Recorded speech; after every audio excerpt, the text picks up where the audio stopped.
Aula de inglês extremamente importante com Assassin's Creed. Tá preparado? Essa série é uma das séries favoritas de muita gente. Lembrando que eu toco a primeira parte escondendo algumas palavras para você praticar o seu listening. E daí a gente parte para explicar a estrutura, não só o que ele disse, mas também como aplicar isso no seu dia a dia. Lembrando que o PDF que eu uso para dar aula, ou seja, as minhas anotações, estão lá no Discord. Existe um servidor no qual eu posto todos os PDFs para você fazer um download se você quiser, beleza? Então fica à vontade para entrar lá no Discord e fazer o download. Aproveita para dar um oi para a rapaziada, nossa comunidade aí do English Quest. Vamos começar a aula então? Bora aprender inglês com Assassin's Creed. It began thousands of years ago, but here it was reborn. By the man you mentioned, Altair? By the man you mentioned, ou seja, pelo homem que você mencionou. By é uma palavra que significa pelo, por ou de. Ela indica quem é o agente ou então a causa de uma ação. Por exemplo, the book was signed by the author, ou seja, o livro foi assinado pelo autor. Esse pelo seria by, ou seja, o livro foi assinado. Quem que foi o agente dessa ação? O autor. Por isso eu uso o by para indicar o autor. By the author. I went home by bus. É também a forma na qual a gente se locomove. A gente utiliza o by. Fui para casa de ônibus. Esse de aqui seria o nosso by. Tá vendo ele aqui? Então, I went home by bus. Fui para casa de ônibus. By the man you mentioned, Altair? Altair ibn La'ahad. He built us up, then set us free. Altair, he built us up, then set us free. Então, o Altair, ele nos construiu e depois nos libertou. Build up seria um phrasal verb, que significa construir ou então fortalecer alguém. Altair fortaleceu ou capacitou o grupo, ajudando-os a crescer. Então foi ele que criou tudo, foi ele que fortaleceu, né? Dá uma olhada no meu exemplo. Years of training built up his strength and endurance. Ou seja, anos de treinamento fortaleceram sua força e resistência. Build up pode ser usado tanto no figurativo quanto no literal. Eu posso falar que você construiu algo mesmo com as suas mãos, eu posso usar o build up, ou então nessa ideia mais figurativa, né, de você fortalecer alguma coisa, né? Set free também é um phrasal verb que significa liberar ou então deixar algo livre, né? O Altair libertou o grupo, né? Então set us free. Então ele que libertou eles, né? She set him free from his obligations. Ou seja, ela o libertou de suas obrigações. Vamos continuar. Altair ibn La'ahad. He built us up, then set us free. He saw the folly of keeping a castle like this. He saw the folly of keeping a castle like this. Ele viu a loucura de manter um castelo como este. A palavra folly significa tolice, loucura ou até insensatez. A estrutura normalmente é folly of e seguida de um verbo com ing, como por exemplo keeping, que ele falou na frase. Isso daqui é muito comum, tá? Então, olha só os meus exemplos. She understood the folly of arguing with someone who refused to listen. Ela entendeu a tolice de discutir com alguém que se recusava a ouvir. A palavra argue tá levando aqui o ing depois dela, tá? Então, perceba que ele tá com ing. Olha o meu segundo exemplo. Now I see the folly of ignoring the warnings. Agora vejo a tolice de ignorar os avisos. Perceba que ignore é a palavra original, né? Mas ela tá levando ali o ing. Essa é a estrutura. Folly of e mais um verbo no ing. Then set us free. He saw the folly of keeping a castle like this. It had become a symbol of arrogance and a beacon for all our enemies. It had become a symbol of arrogance and a beacon for all our enemies. Tinha se tornado um símbolo de arrogância e um farol para todos os nossos inimigos. Had become significa tinha se tornado. Essa frase, ela tá no passado perfeito, tá? Que é usado para indicar que algo aconteceu antes de outro evento no passado. Eu gosto de brincar aqui no curso English Quest, que é o passado do passado, o double past. Então, olha só os meus exemplos. Before I did the dishes, I had done the laundry. Antes de lavar as louças, eu já tinha lavado a roupa. Então, perceba que eu fiz essa ação aqui, ó, had done the laundry, ou seja, já tinha lavado antes de lavar as louças. Então essa daqui aconteceu depois, beleza? E aqui, ó, o meu outro exemplo. By the time he arrived, então quando ele chegou, né, até o tempo dele chegar, the city had become a big metropolis. Ou seja, a cidade já havia ou já tinha se tornado uma metrópole grande. Então, essa cidade aqui já tinha se tornado, had become a big metropolis, aconteceu antes dele chegar. Se você quer se aprofundar nesse assunto e tá me assistindo aí do English Quest, só você procurar aqui na nossa plataforma Past Perfect, ou então Passado Perfeito, e você vai ver a nossa aula completinha desse assunto. Vamos continuar com a aula com Assassin's Creed. It had become a symbol of arrogance and a beacon for all our enemies. You mentioned a creed before. What is it? You mentioned the creed before. What is it? Você mencionou o credo antes. O que é? Creed, no inglês, significa crença, algo que você acredita.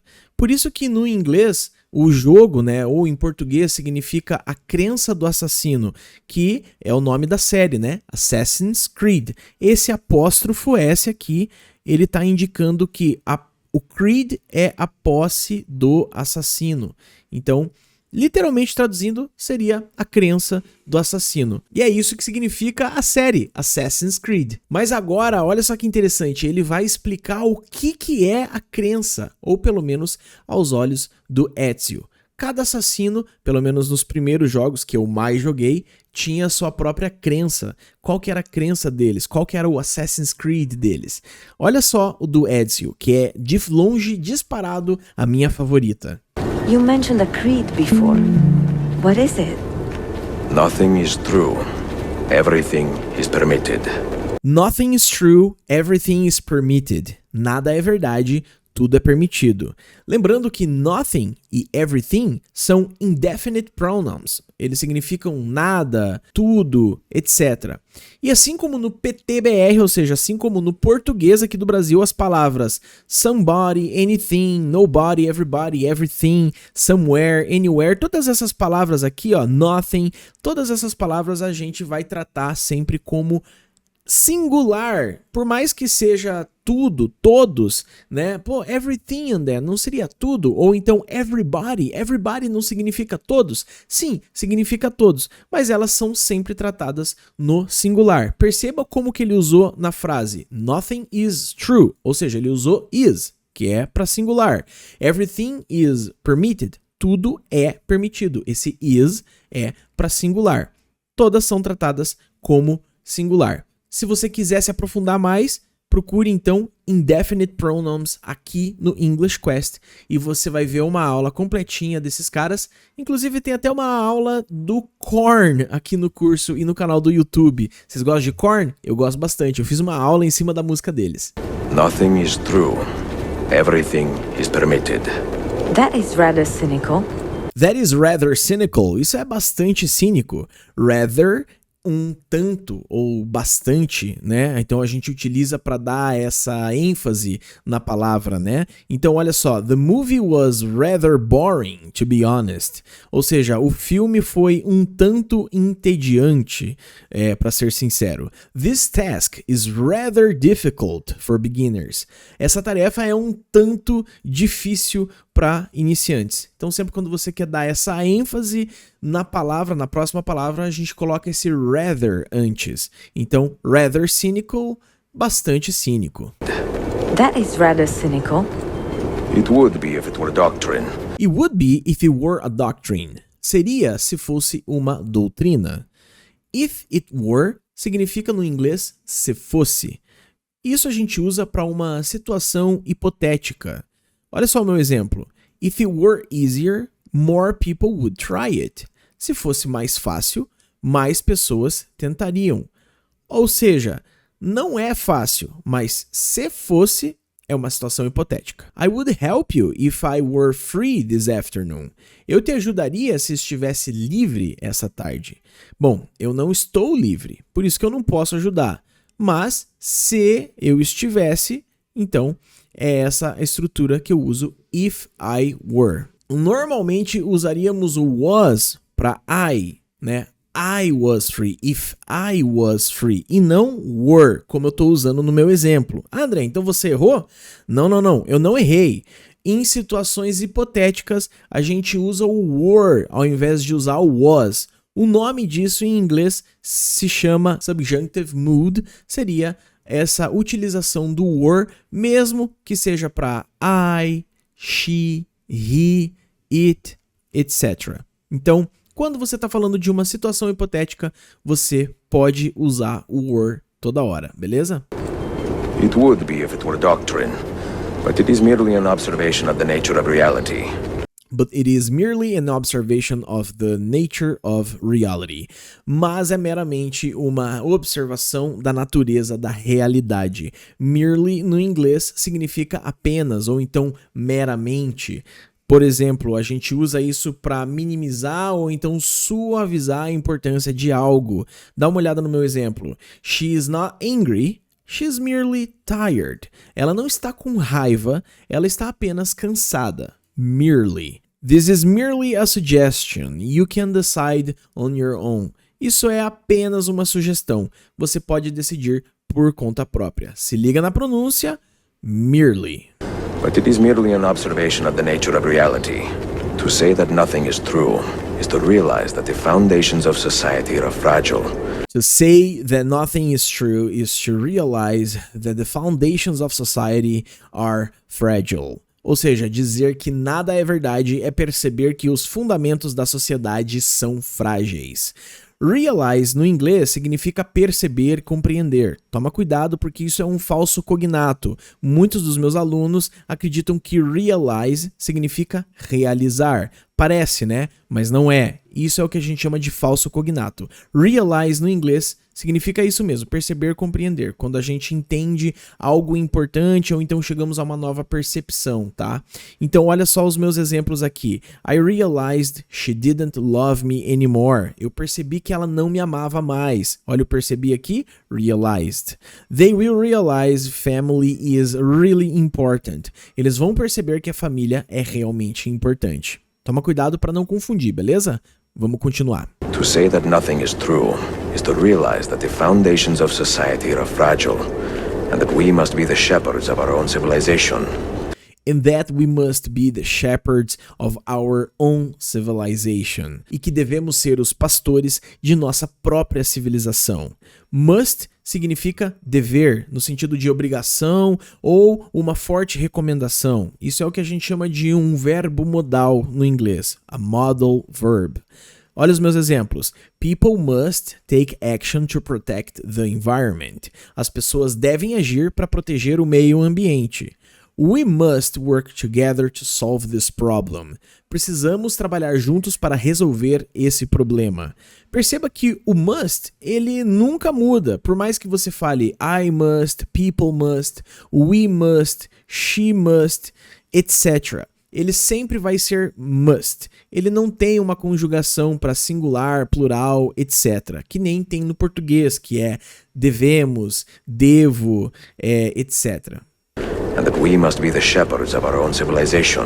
To say that everything is permitted is to understand that we are the architects of our actions. To say that everything is permitted is to understand that we are the architects of our actions. Dizer que tudo é permitido é entender que somos os arquitetos de nossas ações.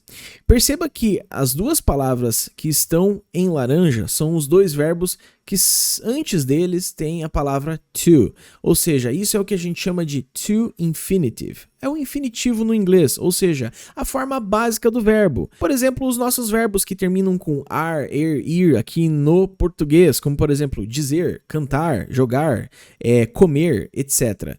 o infinitivo, normalmente a gente utiliza ele assim na frase, do jeito que ela tá aqui meio que solta, né, começando a frase, que é para indicar um propósito ou intenção. Por exemplo, I came here to help, ou seja, eu vim aqui para ajudar. Então tá indicando o meu propósito, do porquê que eu vim para cá. Expressa também a generalização ou conceitos de coisas. To love is to care. Amar é cuidar. Então esse aqui, ó, to care, por exemplo, é um infinitivo. To love é um infinitivo. Então aqui eu tô generalizando, então eu tô aplicando um conceito, né? Criar frases com equivalência de ideias também é uma coisa que a gente utiliza o to infinitive. To learn is to grow, por exemplo. Aprender é crescer. Tem, claro, outros usos pro infinitivo, mas só para vocês entenderem, essa é a forma básica no inglês, é a forma básica do verbo. Como eu disse, cantar, comer, correr, tudo isso é to cook, to run, to play, to sing, etc. Esse é o infinitivo. To say that everything is permitted is to understand that we are the architects of our actions, and that we must live with their consequences, whether glorious or tragic. And that we must live with their consequences, whether glorious or tragic, e que devemos viver com suas consequências, sejam elas gloriosas ou trágicas. Whether, no inglês, significa ser, ou seja, ou essas estruturas que apresentam duas ou mais alternativas ou possibilidades. I will go to the concert, whether it rains or not. Eu vou ao show, chova ou não. As duas alternativas, né, é se chover ou não, eu vou pro concerto do mesmo jeito. Então, esse se, essa ideia de ser isso ou aquilo, é weather. I don't know whether to stay or go. Então, eu não sei se vou ou fico. Ó, esse se ou, esse é o weather. She asked whether you like pizza. Ela perguntou se você gosta de pizza. Beleza? To say that everything is permitted is to understand that we are the architects of our actions, and that we must live with their consequences, whether glorious or tragic. Do you regret your decision to live as an assassin for so long? Do you regret your decision to live as an assassin for so long? Você se arrepende da sua decisão de viver como um assassino por tanto tempo? Regret, no inglês, significa arrepender-se, ou então lamentar. Regret pode ser seguido de algo que você se arrepende, né? Ou então pode ser seguido de um verbo com ing. Se você for falar que você se arrepende de uma ação que você fez, então você vai colocar essa ação com ing. Dá uma olhada nos meus exemplos aqui, ó. Quando ele é seguido de algo, por exemplo, I regret my life. Então, esse my life é algo, não é um verbo. Então você só coloca ali depois do regret e não tem problema. Eu me arrependo da minha vida. Agora, seguido de um verbo com ing, então você vai ver aqui, ó. She regrets quitting her job. Ou seja, ela se arrepende de ter largado o emprego. They don't regret moving to a new city. Eles não se arrependem de se mudar para uma nova cidade. Do you regret your decision to live as an assassin for so long? I do not remember making that decision. This life, it chose me. I do not remember making that decision. Eu não me lembro de ter tomado essa decisão. Remember é um verbo que significa lembrar. Sempre quando esse verbo remember é seguido com outro verbo no ing, significa que você lembra de ter feito algo. Então você tem memória de uma ação ou um evento que aconteceu, tá? Olha só o meu exemplo. I remember seeing him yesterday. Ou seja, eu me lembro de ter visto ele ontem. Então aconteceu. Eu vi ele e eu me lembro disso. Se você for falar que você não se lembra, basta você adicionar o don't na frente do remember. No meu segundo exemplo, eu falo isso.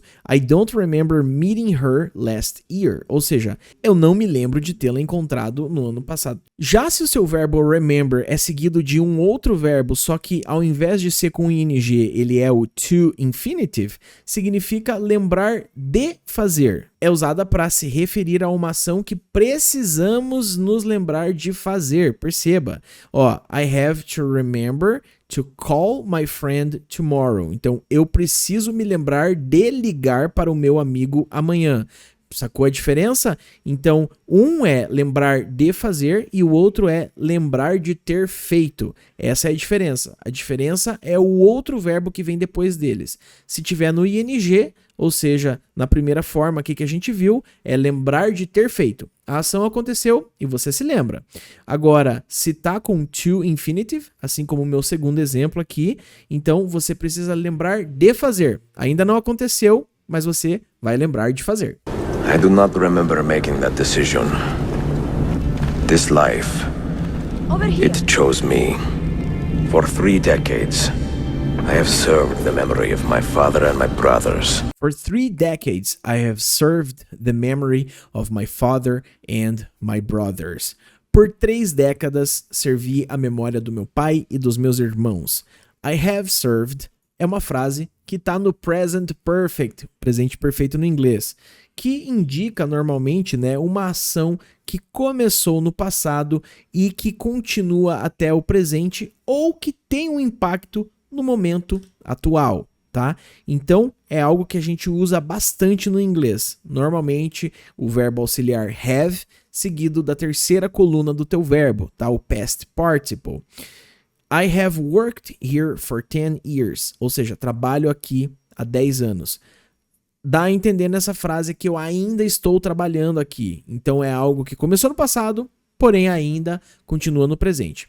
Se você quiser se aprofundar melhor nesse assunto, procura aqui no English Quest Present Perfect. E você vai achar essa aula completinha para você poder entender melhor o Present Perfect. For 3 decades, I have served the memory of my father and my brothers, and fought for those who have suffered the pain of injustice. And fought for those who have suffered the pain of injustice. E lutei por aqueles que sofreram a dor da injustiça. A palavra who é um pronome relativo, que faz o papel de que, né? Eu lutei por aqueles que sofreram. Então, este que aqui, ele é um pronome relativo, tá? Olha só o meu exemplo. Olha que legal o como que essa palavra conecta duas frases. Nesse exemplo aqui de cima, eu coloquei I have friends, ponto. My friends live in different countries. Né? Então eu tenho amigos, meus amigos moram em países diferentes. Você não concorda comigo que esse friends está ficando muito repetitivo e que eu posso só simplesmente substituir essa palavra friends por este pronome relativo, que ficaria assim, ó. I have friends who live in different countries. Então eu tenho amigos que moram em países diferentes. Percebeu aqui que eu usei, né, substituir my friends por who. E daí a frase ficou uma só, ela ficou mais fluida. Isso é muito bom, é muito positivo a gente usar os pronomes relativos no inglês. Também tem essa aula aqui no English Quest, hein? Se vocês procurarem aqui pronome relativo ou relative pronouns, vocês vão achar essa aula aqui no English Quest. Agora eu vou tocar essa parte de novo, só que sem o auxílio das legendas e sem o auxílio do português, nem nada, tá? Eu quero que vocês apenas escutem e deixem aqui nos comentários depois de ouvir se vocês conseguiram entender melhor a parte aí, essa conversa deles, no qual ele ensina qual que é o creed dele, no que ele acredita. Se prepara aí, porque agora é um teste de listening, hein? Vamos ouvir? Let's go! This is where your order began? It began thousands of years ago, but here it was reborn. By the man you mentioned, Altair? Altair ibn La'ahad. He built us up, then set us free. He saw the folly of keeping a castle like this. It had become a symbol of arrogance and a beacon for all our enemies. You mentioned a creed before. What is it? Nothing is true. Everything is permitted. That is rather cynical. It would be if it were doctrine, but it is merely an observation of the nature of reality. To say that nothing is true is to realize that the foundations of society are fragile, and that we must be the shepherds of our own civilization. To say that everything is permitted is to understand that we are the architects of our actions, and that we must live with their consequences, whether glorious or tragic. Do you regret your decision to live as an assassin for so long? I do not remember making that decision. This life, Over here. it chose me. For 3 decades, I have served the memory of my father and my brothers, and fought for those who have suffered the pain of injustice. Eu gosto muito dessa parte, dessa explicação do Ezio, inclusive explica muita coisa do que aconteceu ali no game, porque ele fala muito e ele explica essa ideia de que nada é verdade, todos os fundamentos da sociedade, eles são mutáveis e não é uma verdade sólida, não é uma doutrina, tudo pode mudar e nós precisamos ser, que segundo ele, our shepherds, né? Ou seja, nós precisamos ser os pastores da nossa própria civilização e também que tudo é permitido porque a gente é o arquiteto, então a gente pode fazer ações para a nossa própria civilização. Eu gosto disso, porque ele ainda assim vai lá e fala, e a gente deve viver com as nossas consequências, né? Com as consequências dessas ações, seja ela trágica ou gloriosa. É muito bom, eu gostei muito e eu levo isso pra vida. A gente pode fazer o que a gente quiser, só que a gente vai ter que viver com as consequências das nossas ações ou daquilo que a gente não faz, beleza? Curtiu a aula? Eu espero que sim. Tamo junto, muito obrigado. E se você tá me assistindo aí do YouTube, se inscreve aqui se você quiser assistir mais aula, deixa um comentário aqui, deixa o like se eu te ajudei de alguma forma aqui nessa aula de inglês com Assassin's Creed. Até o próximo vídeo, guys. See you!